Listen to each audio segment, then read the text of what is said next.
기도로 교리교육 시작하겠습니다. 참 좋으신 하나님 감사합니다. 오늘도 거룩한 주님의 날 허락하셔서 공예배를 하나님께 영광 돌리고 이 시간 교리교육으로 모일 수 있게 하시는 데 감사드립니다. 주님, 저희들이 오늘은 성찬을 마지막 시간으로 같이 살필 것입니다. 주님, 저희들이 하나님께서 우리에게 주신 은혜의 방편인 성찬이 어떤 의미이고 어떤 믿음을 가지고 어떻게 참여해야 되는지를 잘 알아서 그것을 잘 참여함을 통해서 하나님께서 주시는 은혜를 받아 누릴 수 있도록 인도하여 주옵소서. 감사드리며 사랑이 많으신 예수님의 이름으로 기도드립니다. 아멘. 오늘은 웨스트민스터 신앙고백서 29장 성찬 마지막 시간입니다.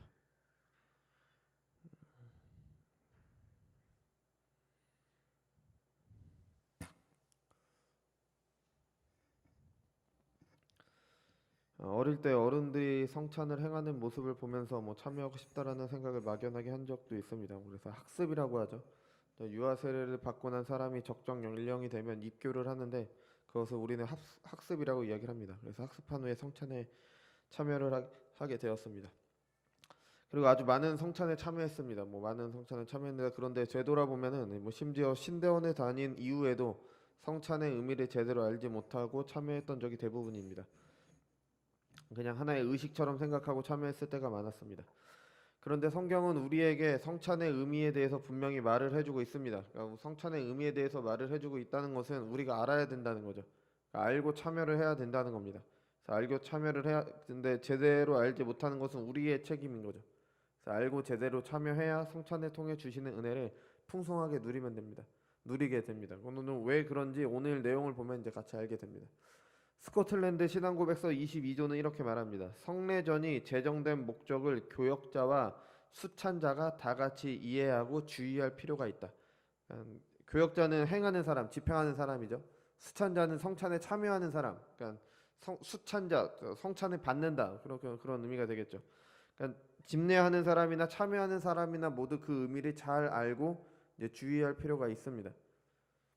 스코틀랜드가 우리랑 무슨 상관이 있다고 거기 신앙 고백서까지 참고를 하느냐, 그렇게 하실 수도 있는데, 존 낙스로 대표되는 이 스코틀랜드 장로교는 대표적인 칼빈주의이면서 우리나라 장로교와도 깊은 연관이 있습니다. 대부분 장로교가 거기랑 깊은 영향이 있기 때문에 그곳에 있는 신앙 고백서를 우리가 받을 수가 있는 겁니다. 그래서 나라는 다르지만 우리 신앙의 선배들인 거죠. 집례하는 사람과 수찬자가 바른 이해를 가지고 성찬에 참여해야지 하나님께서 성찬을 통해 주시는 은혜를 받게 됩니다.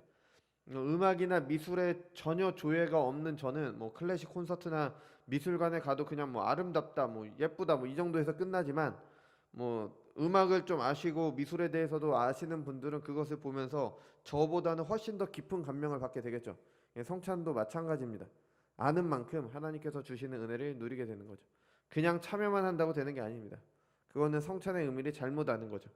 왜 그런지는 오늘 7절과 8절에 보면은 잘 알게 됩니다. 7절입니다. 합당한 수찬자들은 이 성례의 가견적 요소는 볼 수 있는 요소, 그러니까 떡과 잔을 말하는 거죠. 떡과 잔을 외형적으로 받을 때 또한 내면적으로 믿음으로 받으며 물질적으로나 신체적으로가 아니라 영적으로 십자가에 못 박히신 그리스도와 그의 죽음에서 오는 모든 은혜를 받는다. 또한 받으며 먹는다. 그러나 성찬을 받는 그때에 그리스도의 몸과 피가 떡과 포도주 안에 함께 또는 밑에 물질적으로나 육체적으로 있는 것은 아니다. 루터고의 공제서질이 아니라는 거죠. 그렇지만 그 가견적 요소, 그 떡과 잔들을 그 의식에 참여하는 신자들이 그들의 그들의 외적 감각에 의해 알아보는 것처럼 실제적인 동시에 영적으로 그들은 그들의 믿음을 통하여 그리스도의 몸과 피를 깨닫게 되는 것이다. 성찬은 주님께서 제정하셨습니다. 왜 성찬에 떡과 포도주를 사용하도록 하셨을까요?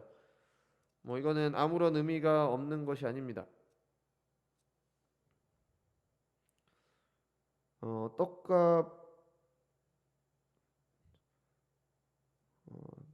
떡과 포도, 그러니까 식사 중에 제자들이 먹던 음식과 포도주로 이제 성찬을 제정하셨습니다. 그러니까 몸이 떡을 먹으면서 살아가는 것처럼 그리스도께서 주시는 영혼의 양식, 그리스도의 살과 피로 불리는 영혼의 양식을 먹고 마실 때 살 수 있다는 것을 보여주신 겁니다. 그러니까 음식을 먹지 않으면 사람은 죽죠. 마찬가지로 영혼의 양식을 먹지 않으면 살 수 없다. 그것을 우리가 일반적으로 먹는 떡과 포도주를 통해서 나타내신 겁니다. 그러니까 영혼의 양식을 먹어야 된다는 걸 하시는 거죠.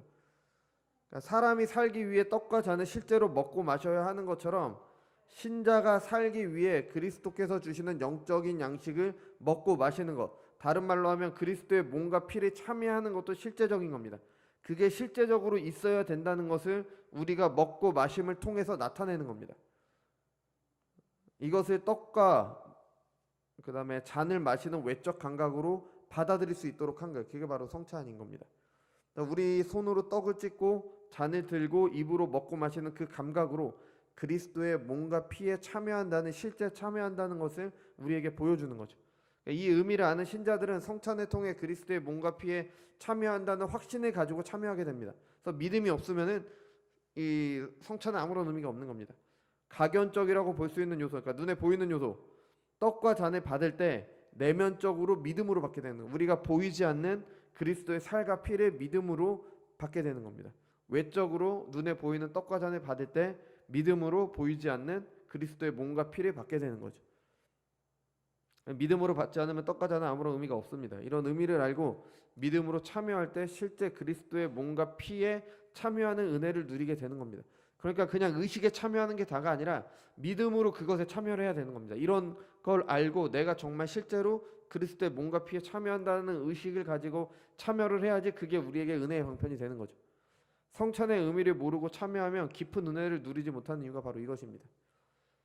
여기서 말하는 믿음은 물론 그리스도의 복음을 믿는 믿음입니다. 주님께서 죽을 수밖에 없는 죄인들의 죄를 대신하셔서 죽으셨고 부활하셨고 성령을 보내주셔서 그것을 믿게 하심으로 구원받게 해주신다는 믿음입니다. 그리고 바로 지금 그리스도께서 성령을 통해 우리 안에 계시며 교회의 머리 되신 주님과 몸된 교회가 뗄 수 없게 연합되었다는 것을 믿는 믿음입니다. 그리고 내가 지금 이 떡과 잔을 먹고 마심으로 그리스도의 살과 피에 동참한다는 그런 믿음이 되는 거죠. 그 연합을 통해 몸된 신자들은 그리스도께서 부활의 첫 열매로 받아 누리시는 모든 은혜를 우리도 받아 누린다는 것을 믿는 믿음입니다. 이 믿음이 없다면, 이런 확신이 없다면 성찬에 아무리 참여해도 아무런 유익이 없게 됩니다. 칼빈은 성찬에 참여할 때 육신의 입만이 아니라 영혼의 입도 준비해야 된다고 말을 했습니다. 그러니까 영혼의 입이라는 게 바로 이런 믿음이라고 할 수 있는 거죠. 그리스도를 주로 믿는 믿음, 그를 통해 우리가 구원받는다는 믿음, 그 구원의 은혜를 성령을 통해 주신다는 믿음, 우리가 성령을 통해서 그리스도와 연합했다는 믿음, 우리가 연합함을 통해서 그리스도께서 우리의 첫 열매가 되심으로 누리는 그 모든 은혜들을 우리가 누릴 수 있다는 믿음, 그리고 이 떡과 잔을 먹고 마심으로 그리스도의 살과 피에 동참한다는 믿음, 이런 것들을 준비해야 성찬에 참여할 때 이제 은혜를 누리게 되는 겁니다. 여기서 주의해야 될 것은 믿음으로 성찬에 참여한다고 떡과 잔 자체가 바뀌는 게 아닙니다. 본질이 바뀌는 게 아니에요. 로마 카톨릭이나 아니면 루터파의 이해는 잘못된 것입니다. 그러니까 로마 교회가 사제가 기도할 때 떡과 포도주의 본질이 그리스도의 살과 피가 된다고 말합니다. 이게 화채설이죠. 많이 말씀드렸죠. 그래서 떡이 부스러기가 없는 것을 사용을 해요. 왜냐하면 그리스도의 몸이 땅에 떨어지면 안 되잖아요. 그러니까 사제가 기도하면 이 떡과 잔이 실제 그리스도의 몸과 피가 되는 거예요. 그러니까 얼마나 귀해요. 그럼 떡이 떨어지면 그리스도의 몸이 부스러기가 돼서 떨어지는 거잖아요. 그래서 안 되니까 부스러기를 안 나는 그런 것들을 사용하고, 잔은 사제들만 마십니다. 왜냐하면 이걸 돌리다가 이거 흘리면은 그리스도의 피가 떨어지게 되는 거잖아요. 저번에 말씀드렸지만 그러면서 하는 변명이 뭐냐? 그리스도의 우리 살 안에 피가 같이 있잖아요. 그래서 그리스도의 떡을 먹음으로 그리스도의 몸을 먹을 때 피까지 같이 먹은 거다, 이런 얘기를 하는 거죠. 루터파는 이와 좀 다릅니다. 그러니까 신부가 기도할 때 떡과 포도주의 본질이 바뀌는 건 아니지만 그리스도의 몸이 떡 안에, 떡 위에, 떡 아래에 함께 있다. 이게 실제 그들의 표현이에요. 그래서 함께 있다라고 해서 공제설이라고 합니다. 이런 견해는 기독론이 나온 건데요. 루터파의 기독론은 그리스도의 신성과 인성이 절대로 분리되지 않는다라고 말을 합니다. 이건 맞는 말이죠.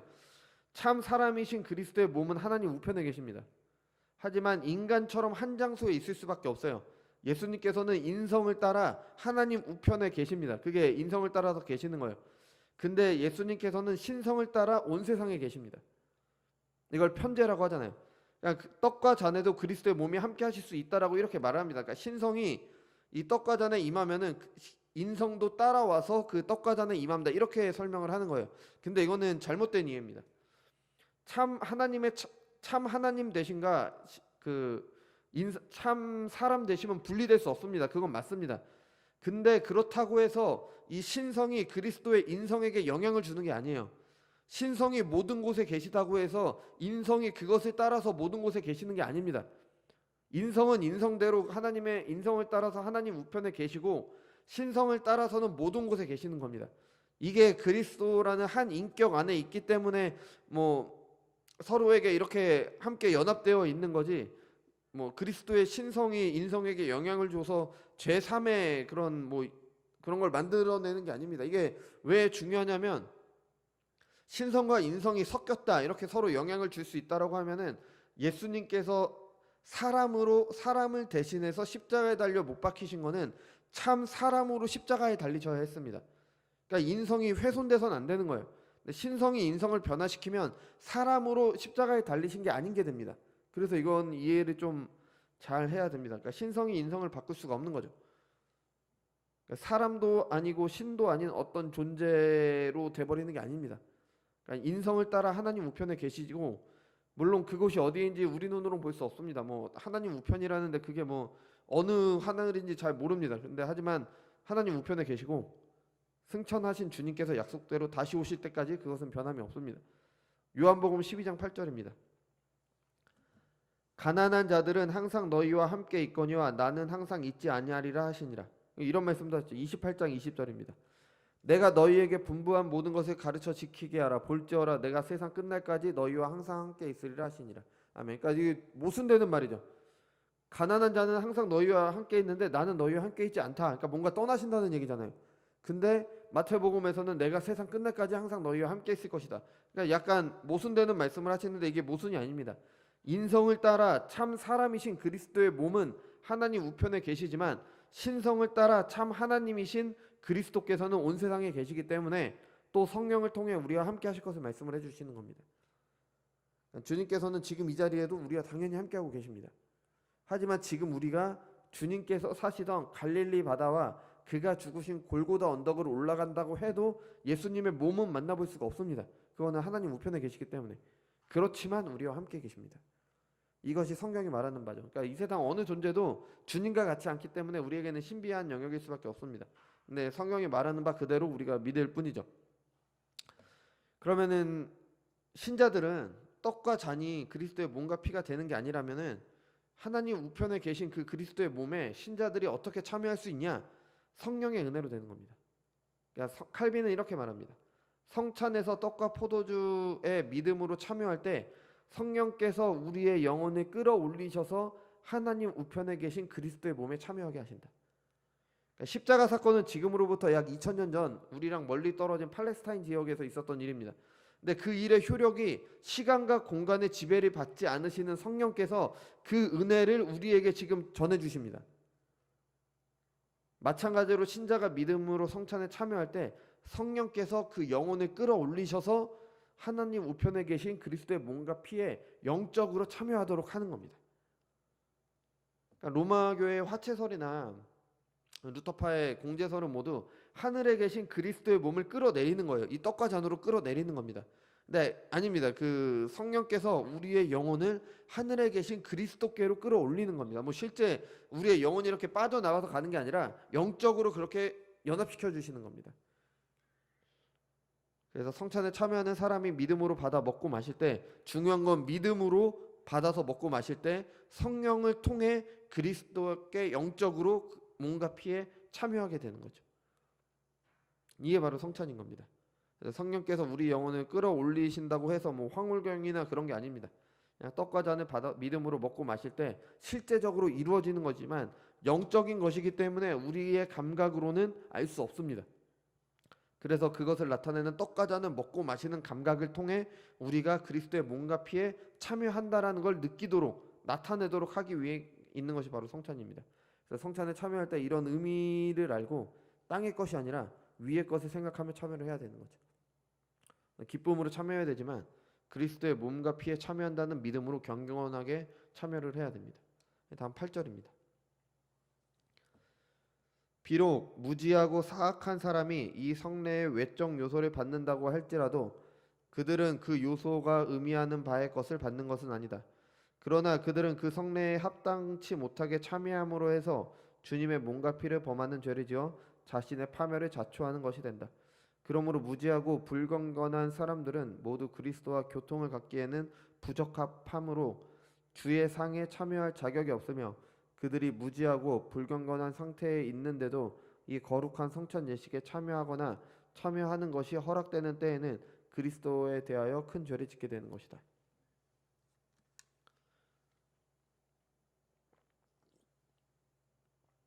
무지하고 타락하고 경건하지 못한 사람이 성찬에 참여한다고 해서 그리스도의 몸과 피에 참여하는 게 아닙니다. 그러니까 떡과자는 먹고 마신다고 해서 그냥 아무나 그리스도의 몸과 피에 참여한다는 게 아니라는 거죠. 믿음으로 참여할 때 성령의 일하심으로 가능하기 때문입니다.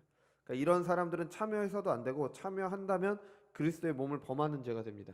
고린도전서 11장 27절부터 29절입니다. 그러므로 누구든지 주의 떡이나 잔을 합당하지 않게 먹고 마시는 자는 주의 몸과 피에 대하여 죄를 짓는 것이라. 사람이 자기를 살피고 그 후에야 이 떡을 먹고 이 잔을 마실지니 주의 몸을 분별하지 못하고 먹고 마시는 자는 자기의 죄를 먹고 마시는 것이니라. 그러니까 너무 분명하게 사도 바울이 이야기를 하고 있죠. 개인이 스스로를 판단하기도 해야 되지만 당회가 성찬에 참여하는 모든 성도를 살피기도 해야 됩니다.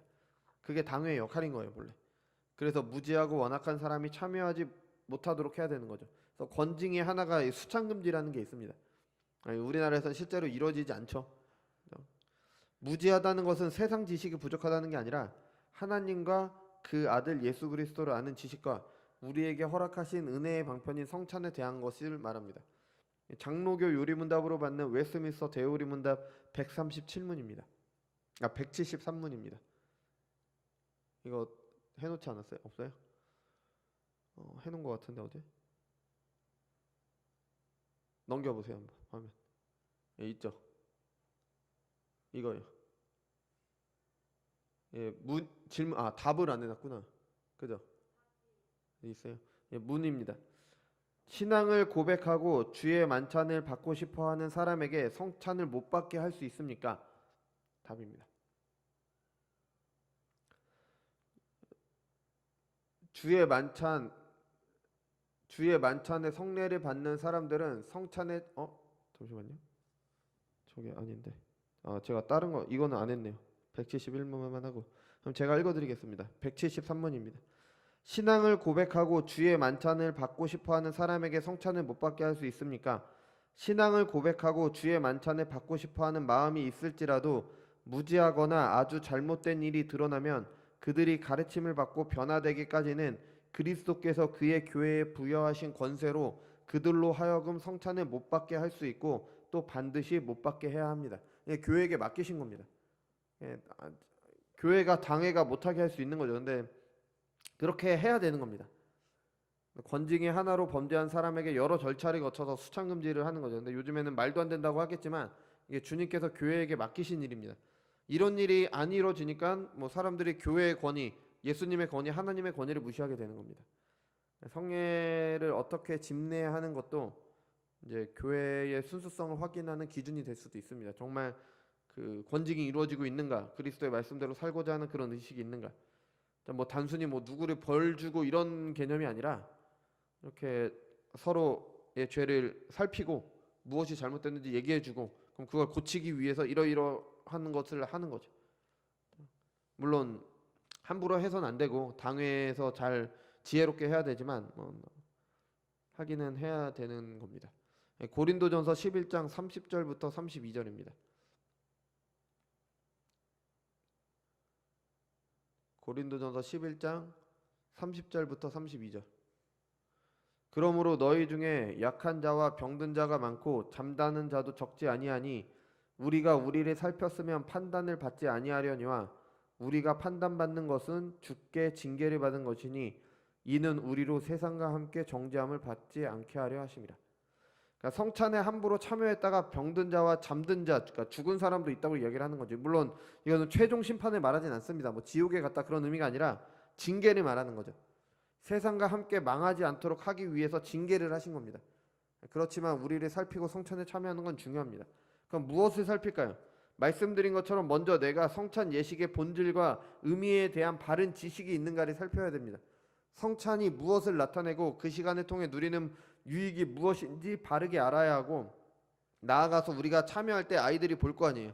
그 아이들에게 이게 무엇인지 또 물어보는 사람들이 있다면 이게 왜 하는지 무엇인지 말을 해줘야 되는 겁니다. 이거는 하나님께서 말씀하신 거예요. 유월절 예식을 행할 때 아이들이 물으면 알려줘야 하는 의무가 부모에게 있었습니다. 마찬가지죠. 이건 신자의 의무인 겁니다. 성찬에 대해서 물어보는 사람에게 알려주는 것.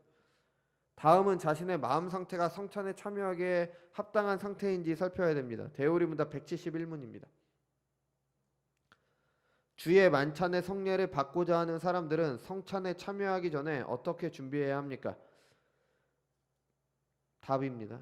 주의 만찬의 성례를 받는 사람들은 성찬에 참여하기 전에 자신이 그리스도 안에 있는지에 대해서, 자신들의 죄와 부족함에 대해서, 자신들의 지식과 믿음과 회개의 참된 여부와 그 분량에 대해서 자신을 살핌으로써 준비해야 합니다.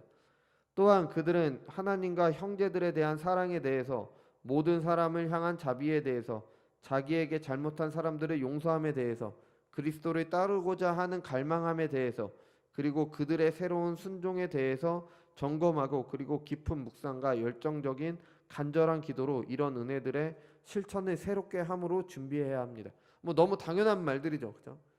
근데 이거는 이미 대우리 문답이면은 1600년도 뭐 그쯤에 만들어졌는데 이미 우리가 다 알고 있습니다. 교회에서 다 가지고 있었던 거예요. 근데 안 합니다. 안 하는 게 문제가 되는 거죠, 그죠? 이렇게 살펴면은 결론이 무엇일까요? 이런 거를 다 살폈어요. 그때 결론은 나는 이만하면 성찬에 참여할 자격이 있다, 이렇게 생각하는 사람은 없습니다. 제대로 살폈다면 자격이 있다고 말할 수 있는 사람이 없어요. 그럼 모두 참여하지 말아야 되냐? 그건 아닙니다. 그럼에도 불구하고 이런 죄인을 향한 삼위 하나님의 사랑과 은혜에 감사하면서 죄인된 자신을 인정하며 겸손히 참여하는 겁니다. 이사야 55장 1절입니다. 오라 너희 모든 목마른 자들아 물로 나아오라, 돈 없는 자도 오라, 너희가 와서 사 먹되 돈 없이 값없이 와서 포도주와 젖을 사라. 아멘. 돈 없어도 가서 사 먹듯이 자격 없는 자들에게 베풀어지는 은혜의 감사함과 겸손함으로 참여를 하는 겁니다. 죄인이면서 그 죄를 살피지 않고 교만하게 나오는 자들에게는 주님의 만찬이 허락돼서는 안 됩니다. 웨스트민스터 예배모범을 보면요, 성찬 전에 그리스도의 이름으로 먼저 모두 무식한 자, 거역하는 불경스러운 자, 혹은 어떤 죄 가운데 살고 있는 자, 이런 자들은 거룩한 식탁에 나올 수 있을 것이라고 생각하지 마십시오 라고 선언을 해야 됩니다. 진노하는 사람이 선언을 하도록 돼 있어요, 예배 모범에. 하지만 동시에 죄의 짐과 죄에 대한 두려움에 눌려있는 사람에게 그리스도의 은혜가 있음을 알게 하는 격려의 말도 함께 하도록 되어 있습니다. 그러니까 성찬의 식탁은 무죄한 자들에게 허락된 것이 아니라 자신이 죄인됨을 인정하고 하나님께 나오는 자들에게 허락이 된 겁니다. 내가 지은 죄는 전적으로 그리스도의 속죄만으로 용서받을 수 있음을 알고 나오는 사람들을 위한 식탁이 바로 성찬입니다. 칼빈은 성찬에 믿음으로만 참여할 수 있는 이유를 비록 불완전할지라도 참 믿음만이 자격 없는 자를 자격 있는 자로 만들어주기 때문이다. 얼마나 말씀만 많이 읽었는가, 얼마나 경건 생활을 했는가가 아니라 오직 믿음이다, 이렇게 설명을 하죠. 물론 그걸 안 해도 된다는 게 아니라 그거를 해야 되지만 해도 여전히 부족함을 발견하기 때문에 오직 믿음밖에 없다는 거죠. 나를 보면 전혀 자격이 없지만 오직 그리스도의 은혜로 내 죄를 용서받을 수 있다는 믿음으로, 그를 붙잡지 않으면 하나님 앞에 살 수 없다는 믿음으로 겸손히 참여해야 되기 때문에 성찬의 믿음이 필수적인 겁니다. 여러분, 우리는 이제 앞으로도 계속 성찬을 행할 겁니다. 근데 무슨 제사의식에 참여하는 것처럼 참여하지 말고 성찬이 나타내는 것과 그 시간을 통해 주시는 은혜가 어떤 것임을 알고 참여하셔서 하나님께서 주시는 은혜를 깊이 누리시기 바랍니다. 나아가서 우리에게 성찬에 대해 묻는 사람들과 우리의 자녀들, 우리의 주변의 사람들이 성찬이 무엇인지에 대해서 알려주면서 그것을 복음 전하는 하나의 기회로 삼으시길 바랍니다. 기도하겠습니다. 주님 감사합니다. 오늘은 저희가 성찬에 대해서 마지막으로 살펴봤습니다. 주님 저희들이 성찬의 의미를 제대로 알고 그 믿음으로 참여할 때 성령을 통해서 하나님께서 주시는 은혜를 받아 누리게 됩니다. 좀 이것을 반드시 알고 집례하는 사람뿐 아니라 수찬자 모두 이 성례의 의미를 바르게 알고 참여할 수 있도록 인도하여 주옵소서. 그리고 우리가 성찬에 참여할 때 함부로 나아가는 것이 아니라 우리 자신을 살펴서 우리의 죄인됨을 더욱더 하나님 앞에 고백하고 겸손히 오직 예수 그리스도의 은혜만이 우리의 죄를 용서하실 수 있음을 확신하면서 그 자리로 나아갈 수 있는 저희들이 될 수 있도록 인도하여 주옵소서. 자, 하나님께서 성찬을 통해 우리에게 주시고자 하는 은혜를 잘 받아서 이 세상 가운데 하나님의 영광을 드러내는 하나님께 영광 돌리는 삶을 사는 하나님의 신자들로 자라갈 수 있도록 인도하여 주옵소서. 감사드리며 사랑이 많으신 예수님의 이름으로 기도드렸습니다. 아멘. 주기도문으로 마치겠습니다. 하늘에 계신 우리 아버지여, 이름이 거룩히 여김을 받으시오며 나라에 임하옵시며 뜻이 하늘에서 이룬 것 같이 땅에서도 이루어지이다. 오늘날 우리에게 일용할 양식을 주옵시고 우리가 우리에게 죄진 자를 사하여 준 것 같이 우리의 죄를 사하여 주옵시고 우리를 시험에 들게 하지 마옵시고 다만 악에서 구하옵소서. 대개 나라와 권세와 영광이 아버지께 영원히 있사옵나이다. 아멘.